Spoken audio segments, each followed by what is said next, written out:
Monsieur le Président.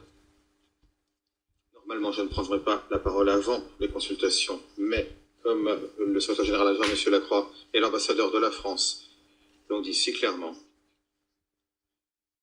cette période n'est simplement pas normale pour la population de la RDC. Effectivement, pour de nombreuses personnes dans les régions du Kasaï, il s'agit des moments les plus sombres de leur vie. Les rapports provenant de ces régions devraient nous faire frissonner, chacun de nous dans cette salle. Ces signalements sont caractéristiques de ce qu'il y a de pire dans l'humanité.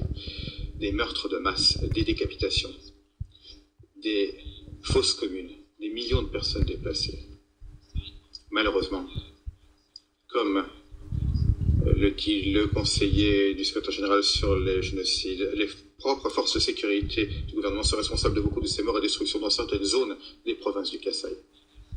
Près de 100 enfants ont été mutilés et tués par les forces de leur propre gouvernement, et des enfants ont été victimes d'atteintes sexuelles de la part de forces gouvernementales. Cela représente une tendance plus large et très préoccupante. Le rapport du secrétaire général disant que 60% de 1444 violations et atteintes des droits de l'homme enregistrées en RDC ces 3 derniers mois ont été commises par des forces gouvernementales. Le même gouvernement qui est le premier responsable de la protection de ses citoyens. Lorsqu'on est confronté à l'enfer, les personnes doivent pouvoir avoir espoir en leur gouvernement. Pour la population du Kasaï, eh bien, ils n'ont que crainte pour leur gouvernement. Cela ne signifie pas que les milices opérant dans ces zones sont innocentes. Absolument pas. Comme nous l'a dit M. Lacroix, elles aussi sont responsables de viols, de meurtres et de haut niveau de recrutement d'enfants.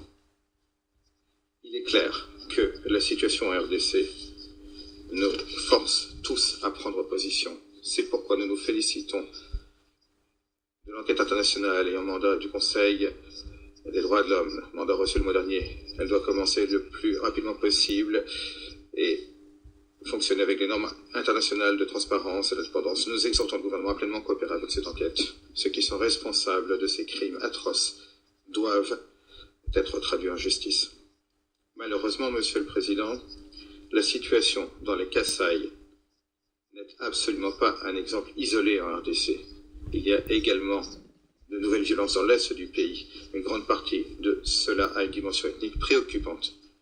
De telles violences dans différentes zones de la RDC ne font que renforcer notre conviction selon laquelle la certitude et la stabilité politique à Kinshasa alimente la stabilité et la certitude violente dans l'ensemble du pays. Et maintenant, cela représente une menace grave à la stabilité de la région. Nous savons tous ce qui doit se passer, Monsieur le Président, et l'ambassadeur de la France l'a dit très clairement. Le gouvernement de la RDC sait ce qu'il doit faire. Stopper la violence. Garantir la redevabilité pour les violations, les atteintes. Mettre en œuvre l'accord politique du 31 décembre pleinement. Comme le dit cet accord, les élections doivent avoir lieu dans 6 mois. Nous devons voir des progrès donnant à la population congolaise et au monde la certitude que cela sera réalisé. Cela, c'est la question qui fondamentalement fait augmenter